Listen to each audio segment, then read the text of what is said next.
For me, I'm only interested in one thing.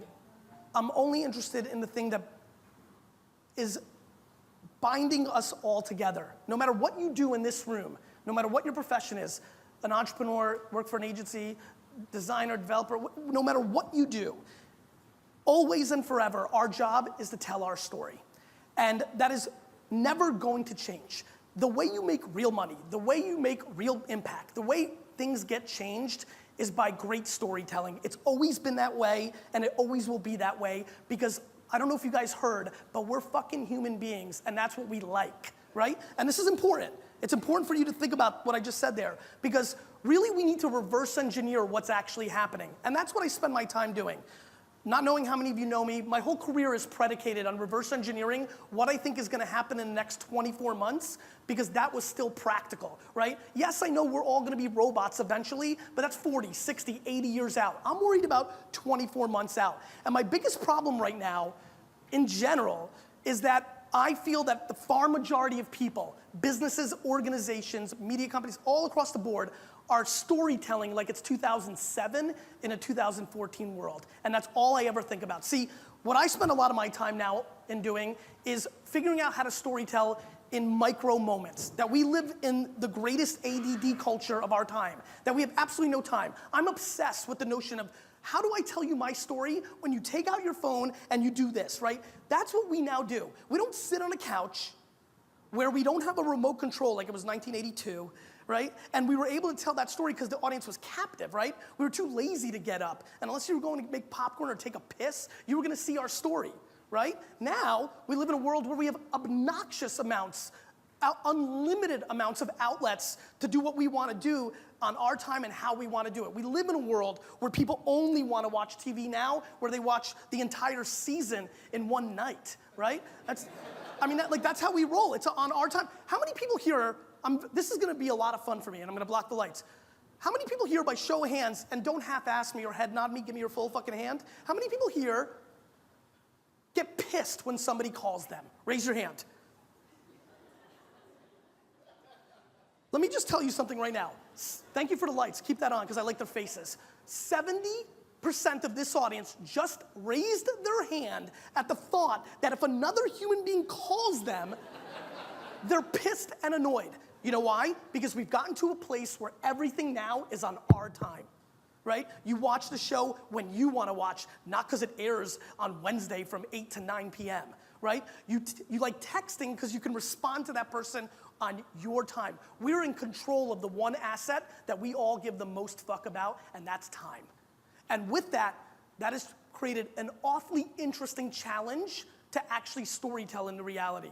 We're living in a world, we heard a few minutes ago that campaigns are everything. No, campaigns aren't everything, right? And it was funny, I actually think they're both, right? I don't think a lot's changed when you really think about it. I just think that what social networks have done and mobile devices have done is they've created a gateway drug to awareness. That's how I look at it. You know how I look at Instagram and Snapchat and Vine and Facebook and Twitter? I look at them like they're weed, right? You give somebody a little nickel bag, and then later you can sell them a ton of Coke, right? So that's how I look at it, right? How do I storytell on social and give you something that you can consume very lightweight and quick? Oh, by the way that we all actually roll, the way we actually consume information now, which is in hyper speed, and this takes a totally different art. When I think about the creatives that I work with, you know, Vaynermedia, the agency I run, we've gone from 20 to 280 people in the last 18 months, right?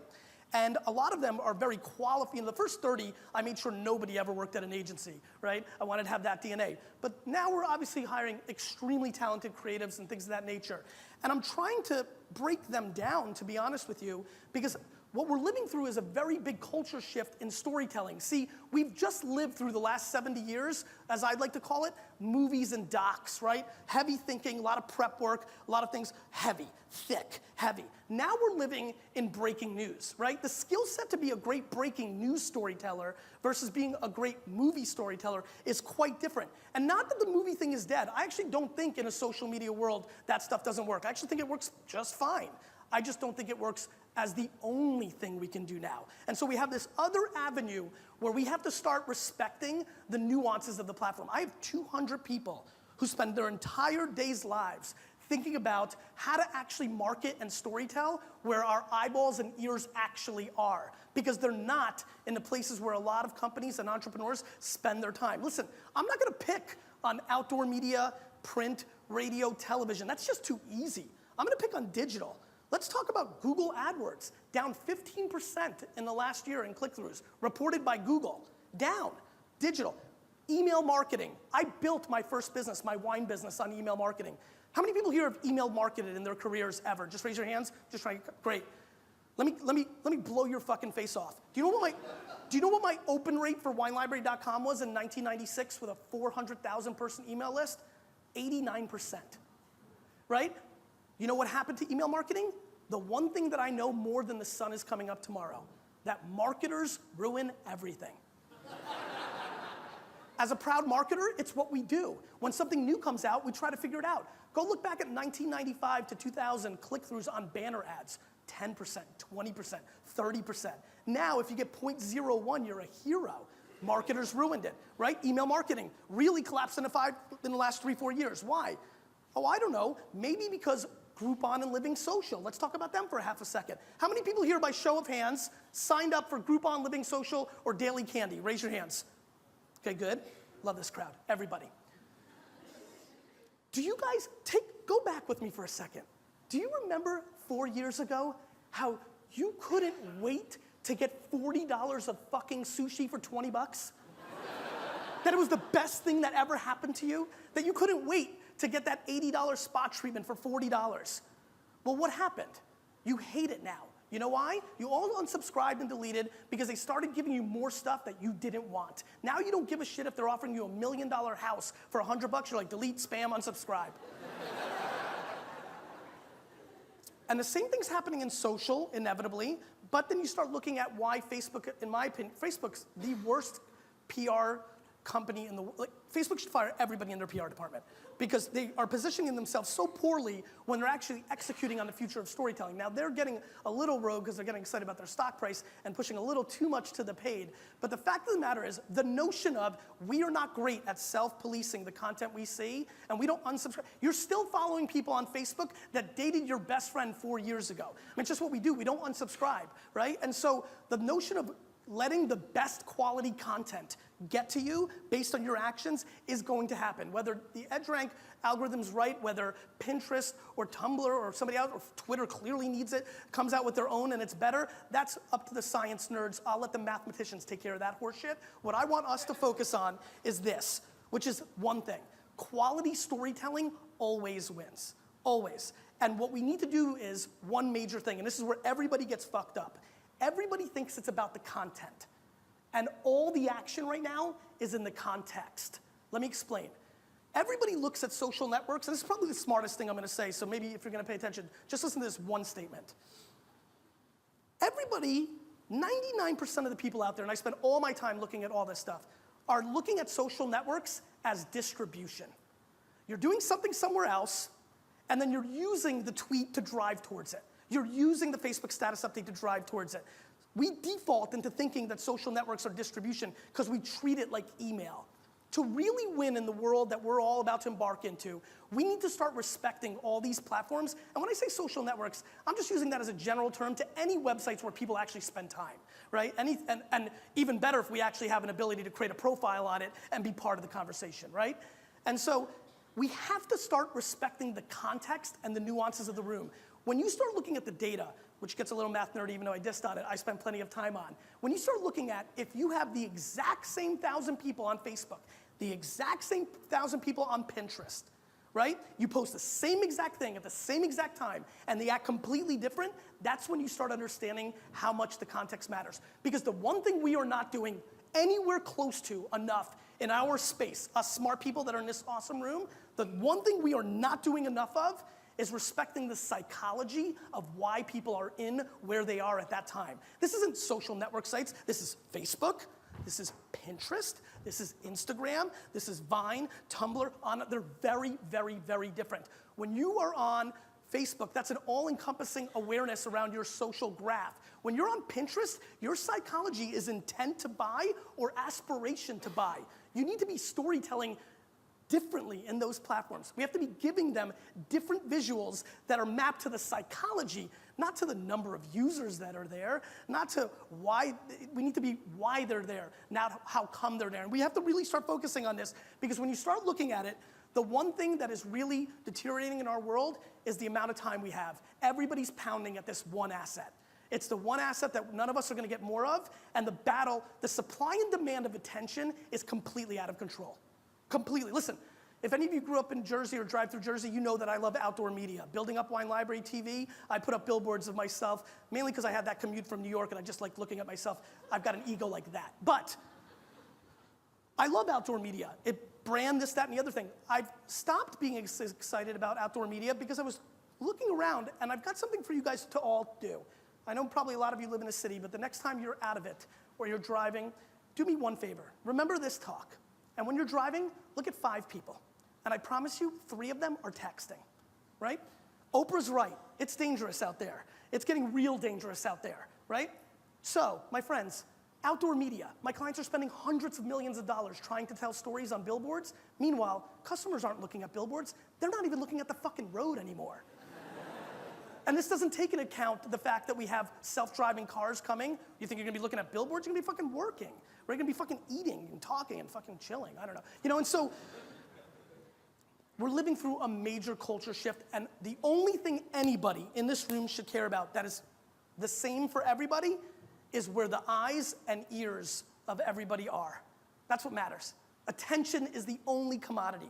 It's the only asset, that we need to be paying attention to. And our customers, and we know this because everybody here is living it, we're doing different things. We're looking at more mobile devices. We're playing cops and robbers with advertising. Go look at the normal person that uses YouTube a lot. When they open up YouTube videos, they open up 14 tabs to let the ad run, and then they go back and actually watch it. And so like we have to get out of this stupid thought of awareness, and we have to start getting to emotional attention. Are we actually bringing them value? Do we actually talk to them about what they want in these spheres? It's not about pushing advertising, it's about bringing value in the sphere. Why does somebody like to go to Tumblr? Because they like fucking animated GIFs, so give it to them, right? And give it to them in a way that a human being would give it to them, not a brand, and be smart about it. And then in general, you know, on this thesis, from a business standpoint, I'm writing a new book. It's called Jab, Jab, Jab, Right Hook, right? And the notion is give, give, give, ask. Give, give, give, ask. The real funny thing to me in the world right now is that everybody's full of shit, right? And what I mean by that is when you look at people tweeting or Facebooking, they're trying to disguise their ask by being witty, right? Meanwhile, the one thing I know more than anything is that our collective bullshit radars today compared to 15 years ago are dramatically better. And the kids, fuck, their bullshit radars are excelling. They just know it, right? So what I've been testing a lot of and believe a lot of value in is jab, jab, jab, right hook. Give people value and funny stories. Give them an animated GIF that just makes them laugh, right? That just say Happy Monday. It's fine. You don't need a business objective for every piece of creative, because we live in a world now where it's not just about campaigns where you do 2 or 3 of them and you spend all your money. You live in a world where we're doing it every day, a lot of it. And so we have the freedom, the creative freedom to actually act human and bring a little value to them. Bring value, bring value, bring value. Respond, engage, bring value, make it funny, make it newsworthy. And then let's all become grown-ups once and for all and recognize we can ask for the business if we're just authentic about it. A funny thing happens when you give a fuckload of value up front. You guilt people into buying shit. And so like give value, act human, do the right thing, answer, be there for them, have good, everybody on like Twitter, everybody thinks you have to be funny on Twitter. Like funny is like the one characteristic that works up. Everything works on Twitter. It's a human platform, but the problem is most people don't want to be self-deprecating or have empathy or be kind. Like there's not that many, and nobody wants to put it out there. They think they want to put out something that gets retweeted. How about we listen instead of talk? People like that. Think about the friend that you would rather call instead of the friend that always calls you, and then think about who you want to hang out with, right? And so we have to act human. We have to bring value, and then you say value, value, value, and then you say, buy my fucking book. Right? And that's kind of the science. You know, boxing is known as a sweet science. That's why I used this metaphor for the title. It's how I think. I'm spending all my time and energy, and I highly recommend whatever energy you're spending on this, you spend more, because the attention the eyes, the ears of our consumers, they're clearly going in these places. They're clearly going in these places. And if we do not figure out the art and the science of how to actually storytell in them, not use them as just distribution.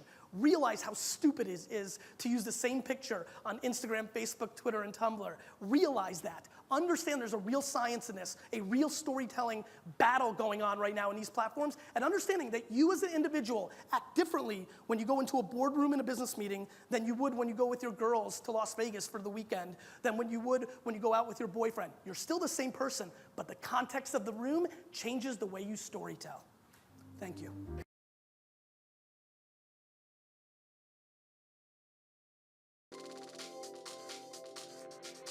As a new skin distributor, you never have to worry about the technology systems that keep your business running. With our innovative IT solutions and secure high-speed data technology, you can focus on your business with the confidence that every minute of every day, we are here to ensure your business operates smoothly. Imagine having to calculate sales tax, income tax, and currency conversion on every transaction, all while trying to run your worldwide business. With our global seamless compensation plan, you don't have to. Our systems do the work for you. Our systems gather all Nu Skin transactions from around the world to ensure that every one of your transactions is included in your commissions payment. The order information arrives here at the Global Network Operations Center. The transaction information is processed here, and your commission is calculated accurately, including sales tax and currency calculations. Then you receive your commissions payment on time and in your currency.